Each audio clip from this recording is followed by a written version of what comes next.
Hi, my name is Darren Sim Xuan Yu with metric number 201777. My name is Phang Kin Chorng with matrix number 203456. Maya, a child in Myanmar, is forced to work for 10 hours per day in a factory since 12 years old, as her parents can't afford for her school fees. Now, close your eyes and imagine. If you are Maya, how would you feel? Angry or upset? According to International Labour Organization, in 2016, they estimate that there are 152 millions of children are actually involving in child labor, which means that they are facing the same situation as Maya, forced to quit school and start to work since young. So today, me and my partner Pang would like to present on the facts of child labor. We will present in two facts. The first fact is children are exploited in child labor, and the second fact is effort to eliminate child labor. Most of our information are taken from related news or website that uploaded or updated by those experts, such as International Labour Organization. So let's start with the first fact where children are exploited in child labor. Why do I say so? Because uh, first, they get low or no wages for their work. And second, their working condition is hazardous. So let's talk about their wages. Usually, a child who are working will get a lower wages compared to those adults who are working. Let me give an example.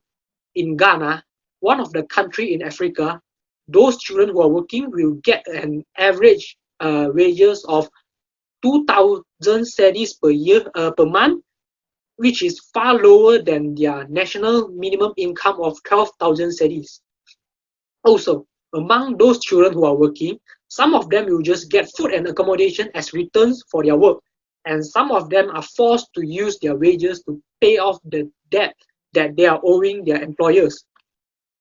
So, let's move on to the next reason for me to say that they are exploited. The next reason is their working condition is hazardous. So basically, a hazardous working condition will cause death, injury, or make ill of a worker. Uh, and according to International Labour Organization, in 2016, they estimate that almost half of those children who are working are actually working in a hazardous condition. Also, they estimate that there are 22,000 of children died every year in working, which means that every day there are 60 children in around this world are died because in working. So how would a hazardous working condition lead to a death, injury, or make ill of a worker? Let me give an example. If a child is working in a factory, then he or she might possess a high chances to use dangerous chemicals when he or she is working. But most of them are not aware of how dangerous the chemical is. If he or she use the chemicals in a wrong technique, then it it might poses a high risk for the child being killed or injured by that chemical.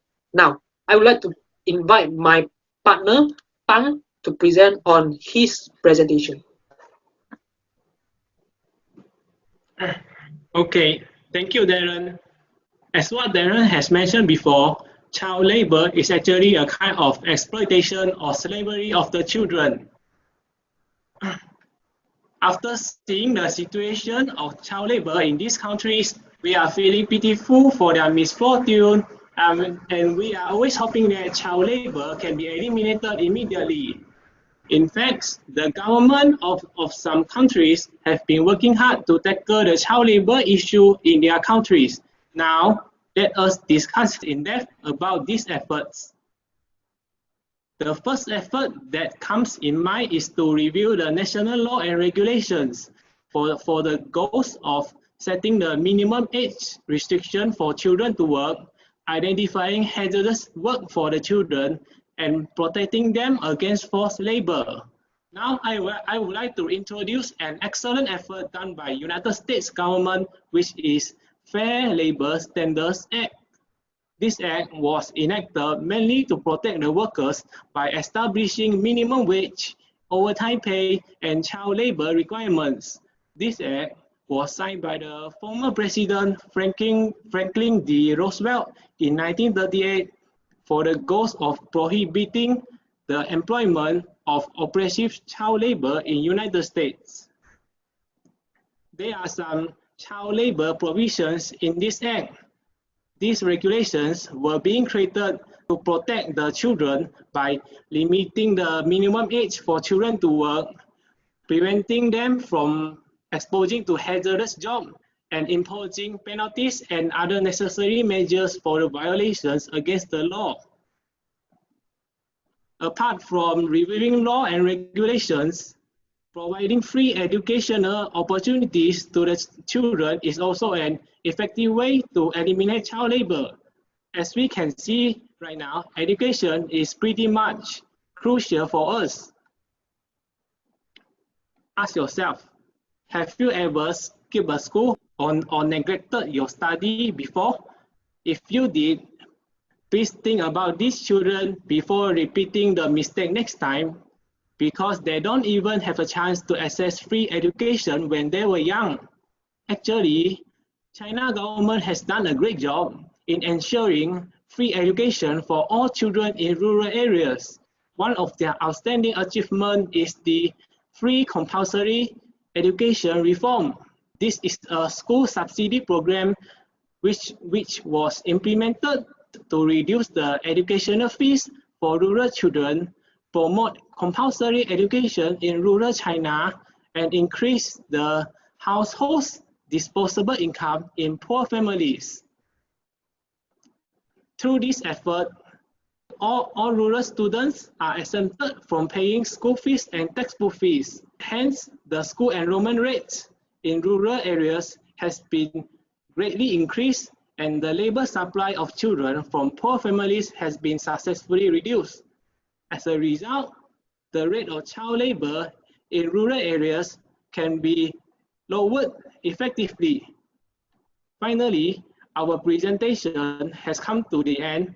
In the nutshell, I would like to quote from Martin Luther King, who says, life of the little ones are destroyed when child labor is employed. So let us work together to guard the childhood of every children all over the world. Thank you for lending your ears. Thank you. Thank you.